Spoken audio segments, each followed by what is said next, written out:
Alrighty folks, this is going to be a lesson on how I strip the paper off of this foam board. This is a dollar store foam board. This stuff here is $1.25 a sheet. It's a pretty light material. I enjoy to work with it, but once you get this paper off, it's a huge difference. So I'll show you a couple of secrets I've learned along the way, and hopefully we learned something here. So we'll give it a shot. I'm going to be turning on some hot water now. It's probably going to be pretty loud because it will be running, so I don't know if you'll be able to hear me, but I'm going to have the hot water running, and I'm just basically looking to soak the board on both sides, making sure that the paper is kind of saturated. And what you'll notice is that this board kind of has a grain that runs lengthwise. Now because of that grain, once this board's nice and hot with that water, we can actually bend this board without breaking the cardboard or the foam board. Now by bending it, it's going to kind of tear and release these glue joints that are in here. And by doing that, it's going to allow us actually to remove the paper much easier. So let's give it a shot here. Usually it doesn't take long, so you don't have to overdo it, but we'll give it a shot. Now, you can fill up your tub if you like. I prefer just to turn on the shower head. Like I say, you just want to give it a good soak. You'll even notice that it'll start to bow when one side is wet. I'll wet both sides down. Nice and hot. Shut this down, we'll give it a shot. Now you can already see some bubbles starting to form. So now what we'll do is we'll bend it. You don't really have to worry about breaking this. It'll actually bend quite a bit when it's hot. That's the key. Everything's got to be hot. So let's keep doing this here.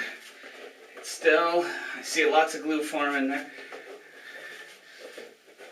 There, now what you're basically looking for, now I know this will be hard to see, but you're looking for lots of wrinkles.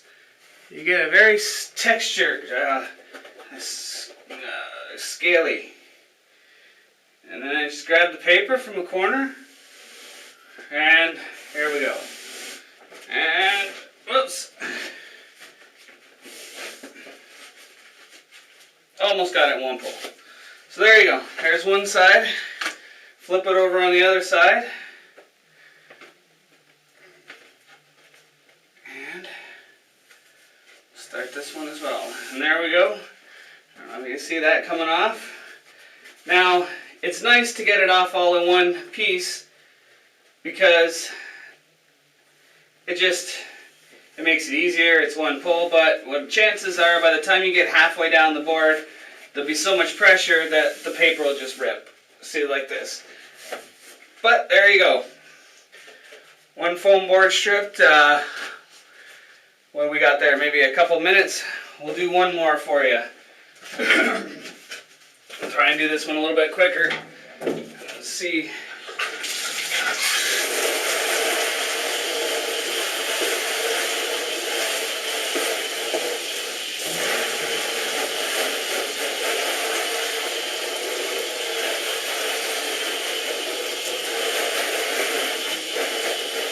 Now you'll know when the paper is soaked.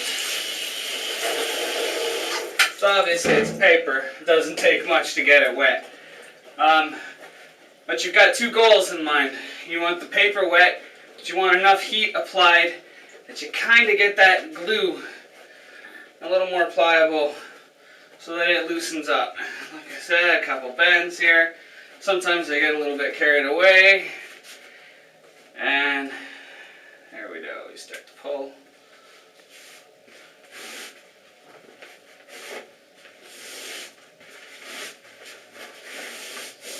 Now, it must be noted, this is leaving zero glue residue on the cardboard. I mean absolutely zero. When I first started stripping this foam board, oftentimes it was furry when I was done because I had left so much paper behind. But like I said, using this method here, it seems that I get a nice smooth, perfect. And as the board cools, it's doesn't flex anymore. And yeah, there you go. That's Styrofoam, and this is some very light material. This is what I like to build with. Much cheaper than ordering anything online. I mean, come on. I built one plane with this, and it cost me $1.25. Alrighty. So, thanks, folks. Take care.